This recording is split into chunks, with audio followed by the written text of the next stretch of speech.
आखिर क्यों मनाया जाता है होली का त्योहार? जानिए क्या है इसके पीछे की पौराणिक कथाएं और मान्यता। नमस्कार दोस्तों, स्वागत है आप सभी का एक बार फिर से।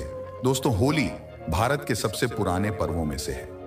ये कितना पुराना है इसके विषय में ठीक जानकारी नहीं है, लेकिन इसके विषय में इतिहास, पुराण व साहित्य में अनेक कथाएं मिलती हैं। इस कथाओं पर आधारित साहित्य और फिल्मों में अनेक दृष्टिकोणों से बहुत कुछ कहने के प्रयत्न किए गए हैं, लेकिन हर कथा में एक समानता है कि असत्य पर सत्य की विजय और दुराचार पर सदाचार की विजय, और विजय को उत्सव मनाने की बात कही गई है।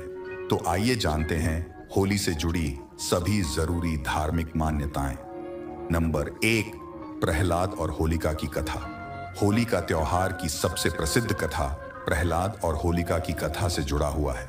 विष्णु पुराण की एक कथा के अनुसार प्रहलाद के पिता दैत्यराज हिरण्यकश्यप ने तपस्या कर ब्रह्मदेव से यह वरदान प्राप्त कर लिया कि वह न तो पृथ्वी पर मरेगा, न आकाश में, न दिन में मरेगा, न रात में, न घर में मरेगा, न बाहर, न अस्त्र से मरेगा, न शस्त्र से, न मानव से मारेगा, न पशु से। इस वरदान को प्राप्त करने के बाद वह स्वयं को अमर समझकर नास्तिक और निरंकुश हो गया। हिरण्यकश्यप का पुत्र प्रहलाद विष्णु भक्त था। वह चाहता था कि उनका पुत्र भगवान नारायण की आराधना छोड़ दे, परंतु प्रहलाद इस बात के लिए तैयार नहीं था। हिरण्यकश्यपु ने उसे बहुत सी प्राणांतक यातनाएं दी, लेकिन वह हर बार बच निकला। हिरण्यकश्यप की बहन होलिका को यह वरदान प्राप्त था कि वह आग में नहीं जलेगी। अतः उसने होलिका को आदेश दिया कि वह प्रहलाद को लेकर आग में प्रवेश कर जाए, जिससे प्रहलाद जलकर मर जाए। परंतु होलिका का यह वरदान उस समय समाप्त हो गया जब उसने भगवान भक्त प्रहलाद का वध करने का प्रयत्न किया। होलिका अग्नि में जल गई, परंतु नारायण की कृपा से प्रहलाद का बाल भी बांका नहीं हुआ। इस घटना की याद में लोग होलिका जलाते हैं और उसके अंत की खुशी में होली का पर्व मनाते हैं। नंबर 2, राधा और कृष्ण की कथा। होली का त्योहार राधा और कृष्ण की पावन प्रेम कथा से भी जुड़ा हुआ है। वसंत के सुंदर मौसम में एक दूसरे पर रंग डालना उनकी लीला का एक अंग माना गया है। मथुरा और वृंदावन की होली राधा और कृष्ण के इसी रंग में डूबी हुई होती है। बरसाने और नंदगांव की लठमार होली तो प्रसिद्ध है ही, देश विदेश में श्री कृष्ण के अन्य स्थलों पर भी होली की परंपरा है। यह भी माना गया है कि भक्ति में डूबे जिज्ञासुओं का रंग बाह्य रंगों से नहीं खेला जाता। रंग खेला जाता है भगवान नाम का। रंग खेला जाता है सद्भावना बढ़ाने के लिए। रंग होता है प्रेम का, रंग होता है भाव का, भक्ति का, विश्वास का। होली उत्सव पर होली जलाई जाती है अहंकार की, अहम की, वैर द्वेष की, ईर्ष्या मत्सर की, संशय की, और पाया जाता है विशुद्ध प्रेम अपने आराध्य का। पाई जाती है कृपा अपने ठाकुर की। नंबर 3, शिव, पार्वती और कामदेव की कथा। शिव और पार्वती से संबंधित एक कथा के अनुसार हिमालय पुत्री पार्वती चाहती थी कि उनका विवाह भगवान शिव से हो जाए, पर शिव जी अपनी तपस्या में लीन थे। इंद्रदेव की आज्ञा से कामदेव पार्वती की सहायता को आए। उन्होंने पुष्प बाण चलाया और भगवान शिव की तपस्या भंग हो गई। शिव जी को बड़ा क्रोध आया और उन्होंने अपनी तीसरी आंख खोल दी। उनके क्रोध की ज्वाला में कामदेव का शरीर भस्म हो गया। फिर शिव जी ने पार्वती को देखा। पार्वती की आराधना सफल हुई और शिवजी ने उन्हें अपनी पत्नी के रूप में स्वीकार कर लिया। इस कथा के आधार पर होली की आग में वासनात्मक आकर्षण को प्रतीकात्मक रूप से जलाकर सच्चे प्रेम की विजय का उत्सव मनाया जाता है। एक अन्य कथा के अनुसार कामदेव के भस्म हो जाने पर उनकी पत्नी रति ने विलाप किया और शंकर भगवान से कामदेव को जीवित करने की गुहार की। ईश्वर प्रसन्न हुए और उन्होंने कामदेव को पुनर्जीवित कर दिया। यह दिन होली का दिन होता है।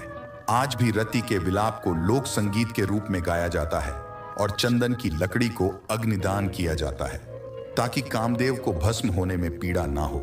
साथ ही बाद में कामदेव के जीवित होने की खुशी में रंगों का त्योहार मनाया जाता है। नंबर 4, कंस और पूतना की कथा। कंस ने मथुरा के राजा वसुदेव से उनका राज्य छीनकर अपने अधीन कर लिया। स्वयं शासक बनकर अत्याचार करने लगा।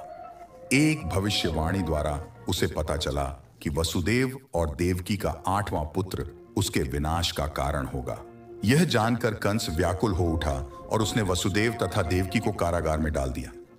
कारागार में जन्म लेने वाले देवकी के 7 पुत्रों को कंस ने मौत के घाट उतार दिया। 8वें पुत्र के रूप में कृष्ण का जन्म हुआ और उनके प्रताप से कारागार के द्वार खुल गए। वसुदेव रातों रात कृष्ण को गोकुल में नंद और यशोदा के घर पर रखकर उनकी नवजात कन्या को अपने साथ लेते आए। कंस ने जब इस कन्या को मारना चाहा तो वह अदृश्य हो गई और आकाशवाणी हुई कि कंस को मारने वाला तो गोकुल में जन्म ले चुका है।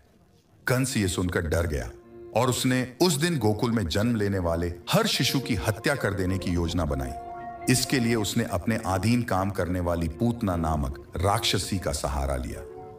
वह सुंदर रूप बना सकती थी और महिलाओं में आसानी से घुल मिल जाती थी। उसका कार्य स्तनपान के बहाने शिशुओं को विषपान कराना था।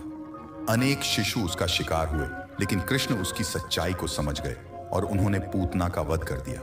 यह फाल्गुन पूर्णिमा का दिन था, अतः पूतना वध की खुशी में होली मनाई जाने लगी। तो दोस्तों, ये कथा यहां खत्म होती है। आपको ये कथा कैसी लगी हमें कमेंट करके जरूर बताएं, और वीडियो पसंद आई हो तो वीडियो को जरूर लाइक करें, और हमारे चैनल पर नए हैं तो चैनल को जरूर सब्सक्राइब करें। हम मिलते अगली वीडियो में, तब तक के लिए धन्यवाद। आखिर क्यों मनाया जाता है होली का त्योहार? जानिए क्या है इसके पीछे की पौराणिक कथाएं और मान्यता। नमस्कार दोस्तों, स्वागत है आप सभी का एक बार फिर से। दोस्तों, होली भारत के सबसे पुराने पर्वों में से है। ये कितना पुराना है इसके विषय में ठीक जानकारी नहीं है, लेकिन इसके विषय में इतिहास, पुराण व साहित्य में अनेक कथाएं मिलती हैं। इस कथाओं पर आधारित साहित्य और फिल्मों में अनेक दृष्टिकोणों से बहुत कुछ कहने के प्रयत्न किए गए हैं, लेकिन हर कथा में एक समानता है कि असत्य पर सत्य की विजय और दुराचार पर सदाचार की विजय, और विजय को उत्सव मनाने की बात कही गई है। तो आइए जानते हैं होली से जुड़ी सभी जरूरी धार्मिक मान्यताएं। नंबर 1, प्रहलाद और होलिका की कथा। होली का त्योहार की सबसे प्रसिद्ध कथा प्रहलाद और होलिका की कथा से जुड़ा हुआ है।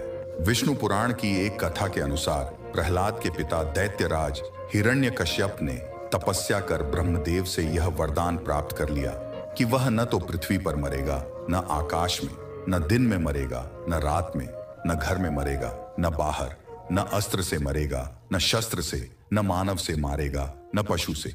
इस वरदान को प्राप्त करने के बाद वह स्वयं को अमर समझकर नास्तिक और निरंकुश हो गया। हिरण्यकश्यप का पुत्र प्रहलाद विष्णु भक्त था। वह चाहता था कि उनका पुत्र भगवान नारायण की आराधना छोड़ दे, परंतु प्रहलाद इस बात के लिए तैयार नहीं था।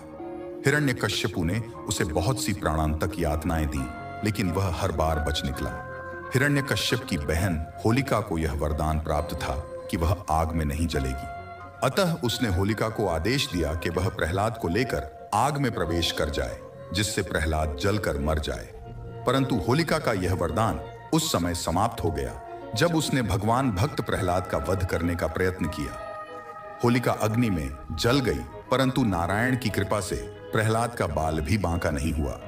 इस घटना की याद में लोग होलिका जलाते हैं और उसके अंत की खुशी में होली का पर्व मनाते हैं।